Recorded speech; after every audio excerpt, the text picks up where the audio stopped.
What's going on, everybody? Welcome to J Sports. This is your Cowboy Central channel. That's right, we're growing. Thank you so much to everyone. My mom got me to 11, 12 subscribers. This month, we've hit 15 subscribers. 15 freaking subscribers. Guys, you don't know how happy I am. Thank you so very much.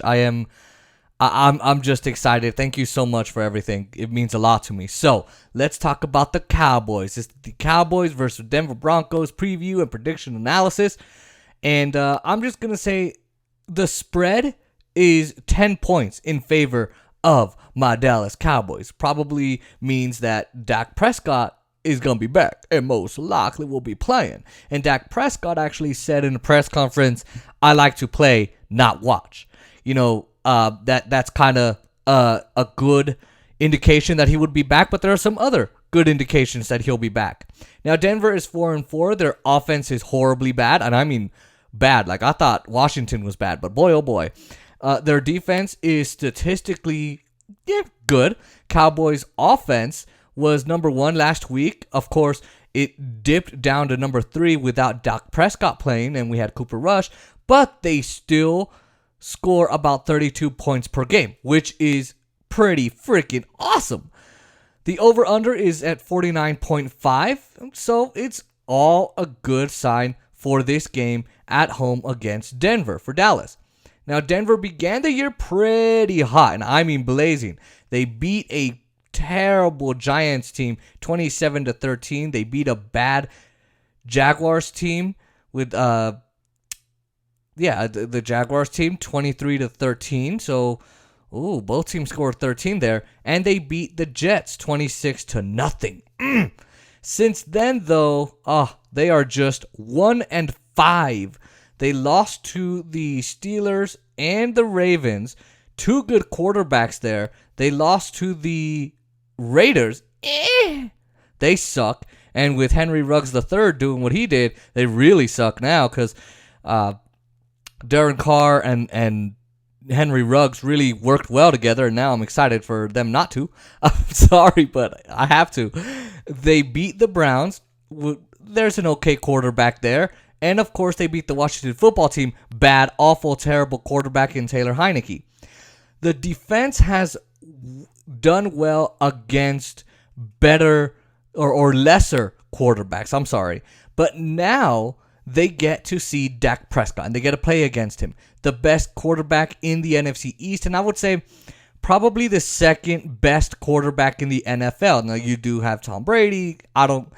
He's always a cheater to me, so he's always off the table. But for kicks and giggles, Tom Brady, Justin Herbert, let's say Aaron Rodgers is a good one, and then, of course, the Ravens and all of them, and the Steelers.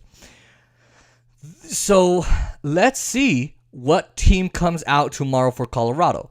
Is it going to be the team that can contend with a good defense, or a bad version of the team which can't even catch the ball or feed the ball to the football to the quarterback or anything like that? It will be the latter, I'm assuming, in my opinion.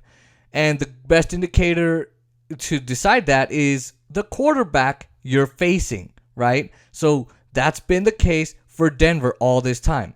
I'm also curious, though, to see how this team responds after losing their best player, I would say, in Von Miller, right? Because let's just face it, they traded him away at the trade deadline on Tuesday. They are very thin along the pass rush line, and I'm just curious to see how the head coach will be able to get his team up and hyped up and ready to go against a 6-1 team. Sorry, Dallas. So, I don't know. Maybe is his job on the line here? I don't know. Now, to some key players here, Dak Prescott, he was at practiced more, right? But was more limited as, it was on Wednesday, so he was listed as limited. And, of course, if you remember, he sat out in Minnesota in the game against Minnesota due to the calf injury that he suffered. Now, CD Lamb, CD mother effing Lamb, so great. And Amari Cooper, Dak Prescott's two top receivers, right? His top two receivers, they were also limited as well.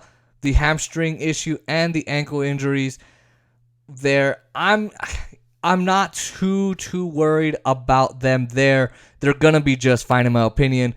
Dak Prescott has completed 73.1% of his passes, has gone 1,813 yards, 16 touchdowns, 4 interceptions. The team is so good and much better with Dak Prescott out there, right? Everyone knows it. Everyone can see it. But Cooper Rush has shown that, hey, he can go against some heavy-duty guys, and they stole the game from Minnesota, a game they weren't supposed to win, but he did it. Now, the expectation, though, this week, like last week, is that Dak Prescott will play. That's the expectation. Last week he said, I expect to play.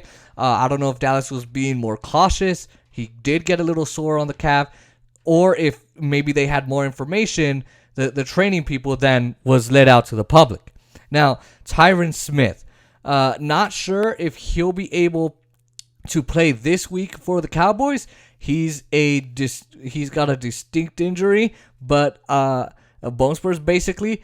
But he won't be playing for against the Denver Broncos this week.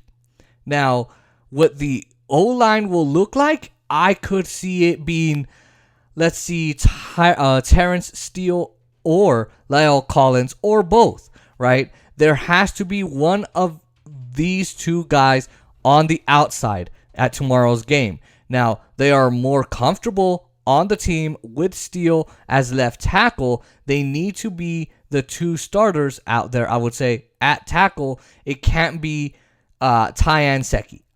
He's not better than Collins, and he sure ain't better than Steele.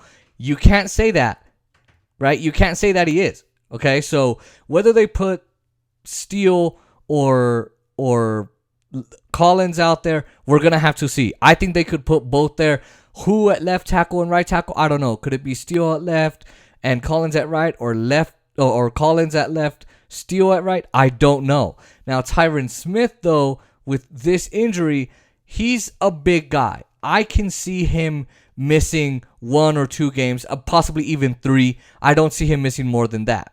Blake Jarwin has a bit of a hip injury, so that's not good for Dallas, but they've also activated Sean McEwen from the IR, so, he might be out there. Another player, Trayvon Diggs, he's just fine. Not to be concerned about him at this point. I don't think anyone should. He's got 7 interceptions on the year. He didn't get one last week like I wanted to. They're playing a mediocre team this year or this week. So I think they're going to be just fine, and I think he could get an interception easily, especially he's going to be guarding his players. Now to Teddy Bridgewater. He's not an elite quarterback, but he's also not going to be making a lot of mistakes. The Cowboys should win fairly easily. They might start a little slowly against him. Now, another thing about him, when you need 5, he might give you 3. When you might need 9, he might give you 5. That's another thing about him. So the Cowboys might start slowly against him.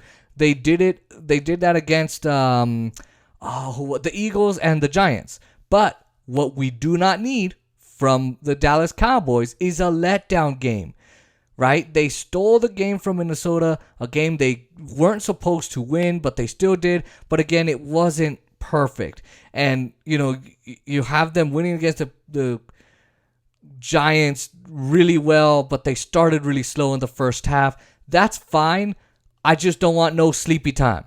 What I don't want is, hey, they're doing great, and then all of a sudden the Broncos just catch up, and then all of a sudden we go to overtime where they win by a field goal. They're not supposed to win by a field goal at all.